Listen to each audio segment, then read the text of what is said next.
What's happening, folks? Welcome back to Celtic Fans TV. It's time for the first starting 11 prediction of the new season for tomorrow's Champions League qualifier against FC Midtjylland at Celtic Park. There's obviously been so much talk coming into this game. First competitive game under Ange Postecoglou. The squad in tatters still for last season. So many gaps in it, so many places in the team that we would like to be filled with new signings that somehow aren't yet. And a lot going on off the pitch as well. It seems like there's still a chaotic energy to everything that's happening at Celtic recently. Before I get started, this video is brought to you by the subscribe button. No sponsor tonight. Click the subscribe button below. It's absolutely free to keep up with all the content. And because tomorrow's the first competitive game, all the content is coming back full speed now, so we'll have all of the normal match day content before and after the game tomorrow. So click subscribe below to keep up with all of that. I did get a chance to watch the highlights for Saturday's game, even though I missed the 90 minutes. I don't think it was the best performance so far this pre-season. Again, missing a few key players. When you think about the state of the squad right now, to be missing a few of those guys hindered us even further. I don't think it was a good performance at all. I think Preston probably deserved to win the game. There's a lot in this squad. Picking this team for the game tomorrow is probably the most difficult starting 11 prediction I've ever done, because number one, we've got a new manager.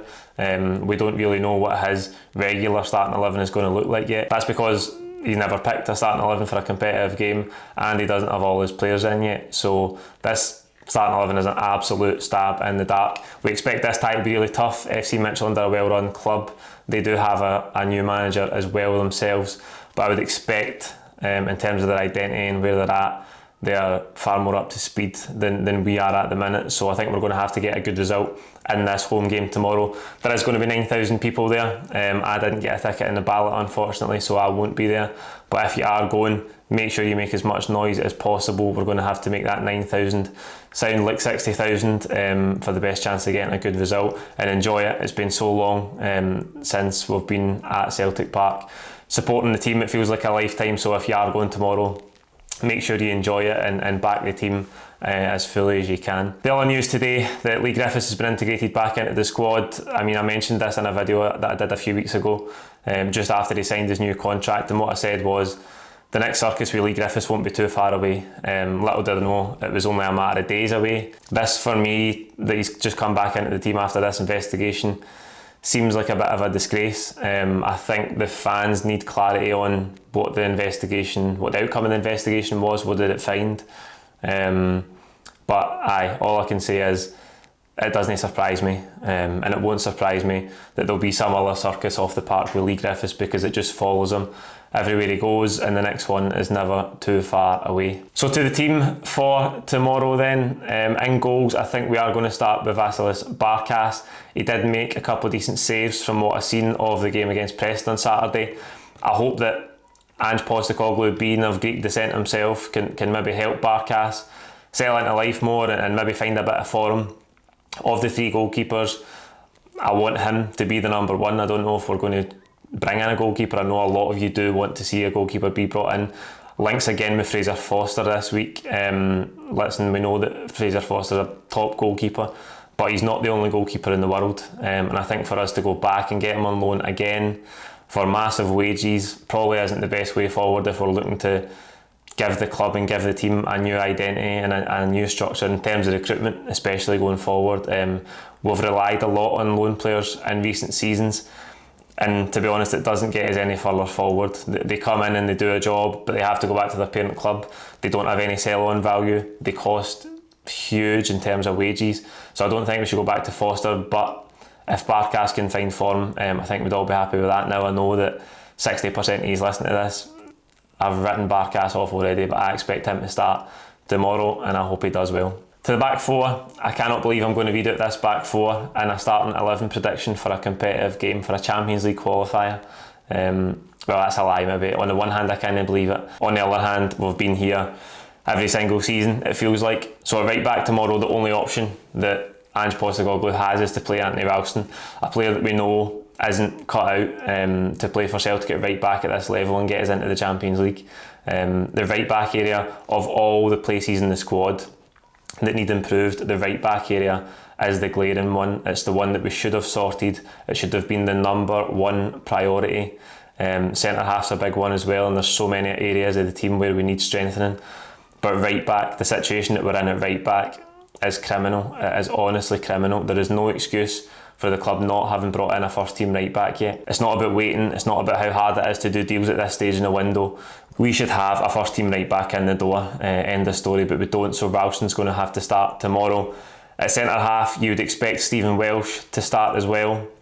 Another young player who done relatively well, held his own, some good performances last season, but he is inexperienced at this level. Never played in the Champions League before, obviously, because we haven't made it for a few years.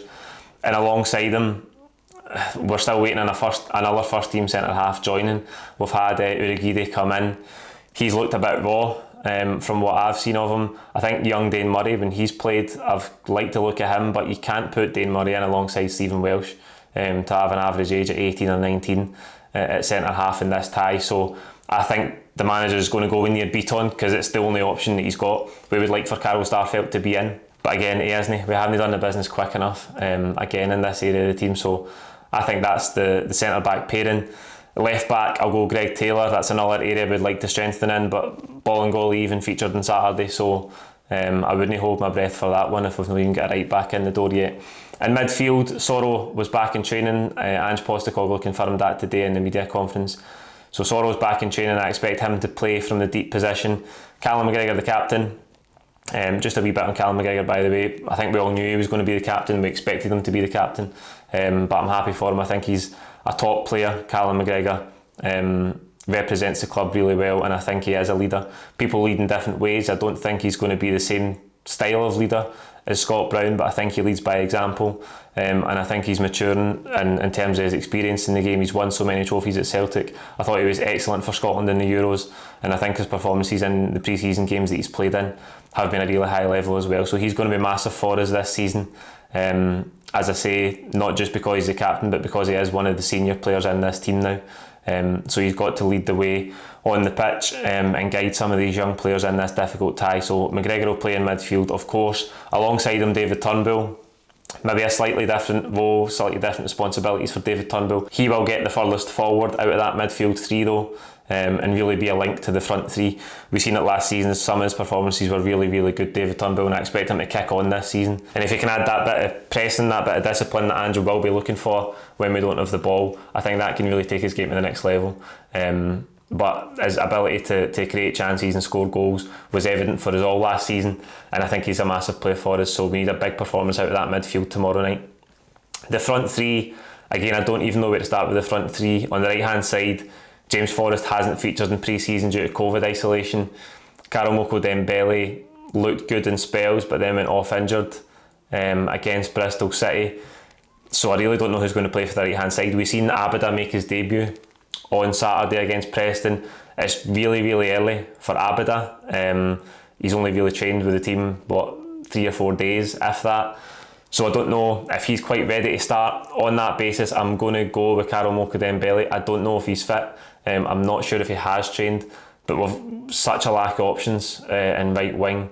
So I'm going to go with Dembele. I'd maybe like to see Abada. Maybe it's a great chance for him to come in and impress as an unknown quantity. He did look relatively bright on Saturday without really any end product, so it could be Abada. I would like to see it be Dembele if he's fit though, because I think Dembele didn't get the minutes that he deserved last season, and I hope that Ange, with his desire to give young players a chance if they're good enough, is going to give Dembele a lot more minutes this season.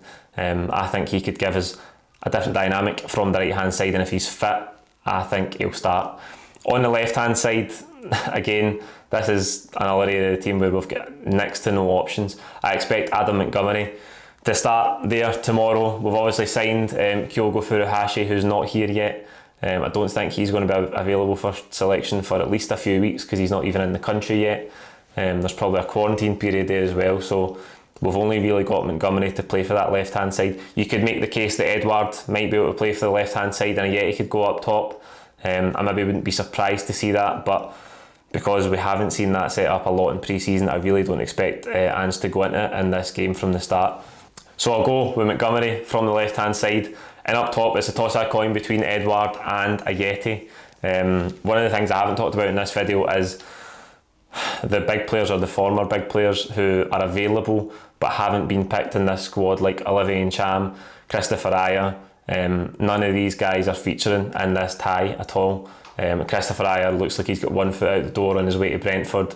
Olivier Ntcham, he's checked out mentally as well, and I know there's a situation around Edouard with speculation, but I think Edouard's qualities are at the level where you really can't afford not to play him if he's available. I think he's got to start this game. I've mentioned before that I like Ajeti and I want him to do well, but I don't think he's offered enough a couple of times recently when he's played up front on his own. And I think, as I say, Edouard, the qualities that we know he's got, the level that we know that he can get to, I think if he's fit and available, he's got to start in this game. So there you go, that's the 11 that I've went with. It'll probably be absolutely miles off it, because as I say, it's the hardest team I've ever had to pick. So many problems in the squad. It'll still be a vastly underexperienced starting 11 to begin into a tie of this magnitude. And I know that the draw was done for the next stage today, and we'll face PSV or Galatasaray. If we get through, I know that the journey to the group stages is going to be even more difficult this season, because we didn't win the title last year. We haven't made it the last 3 years having won the title, so I really don't expect us to make the group stages at all this season. I think we'd be doing really, really well to get through this tie first, and then think about PSV or Galatasaray if it comes to that. But we've got it all on with this tie against Midtjylland. It needs a massive performance tomorrow from whatever 11 that Ange picks. That's it. Like the video, comment with your own thoughts below. Don't forget to subscribe if you haven't already. We'll be back tomorrow with all of the post-match content as normal. Live full-time reaction after the game and Twitter reaction as well. Don't miss it. We'll see you tomorrow. Cheers.